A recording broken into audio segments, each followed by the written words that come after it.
നമസ്കാരം. ഇത് നമ്മളെ ക്ലിനിക്കിൽ വന്നിട്ടുള്ള ഒരു റിക്കറൻ്റായിട്ട് നമ്മളെ തലയുടെ പുറകിലുണ്ടാകുന്ന ഒരു ആബ്സസിൻ്റെ കേസാണ്.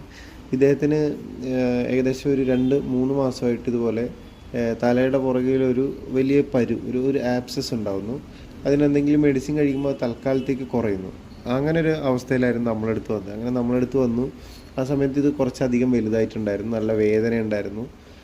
ആൾക്ക് ചെറിയ തലവേദന പോലെയും ഉറങ്ങാനൊക്കെ ബുദ്ധിമുട്ടും അതുപോലെ ഒരു പനി വരുന്നത് പോലെയുള്ള ഒരു ഫീലിംഗ് ഒക്കെ ഉണ്ടായിരുന്നു. അങ്ങനെയൊക്കെ നമ്മൾ മരുന്ന് കൊടുത്തു. 10 ദിവസം കൊണ്ട് തന്നെ അതിലുള്ള പസ് ശരിക്കും പറഞ്ഞാൽ മെഡിസിനിൽ തന്നെ ഡ്രെയിനായിപ്പോയി. 10 ദിവസം കഴിഞ്ഞപ്പോഴത്തേക്കും തന്നെ ഏകദേശം അത് ഹീൽ ചെയ്ത് തുടങ്ങി. അതാണ് ഇതിൽ നമ്മൾ കൊടുത്തിരിക്കുന്ന ഈ രണ്ടാമത്തെ ഫോട്ടോ. ഇപ്പോൾ അങ്ങനെ പുള്ളി ഒരു 6 മാസത്തിന് ശേഷം ഇപ്പോൾ വന്നിട്ടുണ്ടായിരുന്നു മറ്റ് ചില കാര്യങ്ങളൊക്കെ ആയി ബന്ധപ്പെട്ടിട്ട്. അങ്ങനെ നോക്കുമ്പോൾ ഇപ്പം ആ സ്കാർ എവിടെയാണ്, ഇതെവിടെ ഉണ്ടായെന്ന് ഞാൻ കുറച്ച് നോക്കിയിട്ട് പോലും നമുക്ക് കിട്ടാത്ത രീതിക്ക് അത് ഹീലായിട്ടുണ്ട്. വീണ്ടും അതിൻ്റെ ബുദ്ധിമുട്ട് അദ്ദേഹത്തിന് ഉണ്ടായിട്ടില്ല. അപ്പോൾ ഈ കേസ് നിങ്ങളോട് ഷെയർ ചെയ്യാമെന്ന് കരുതി. Thank you.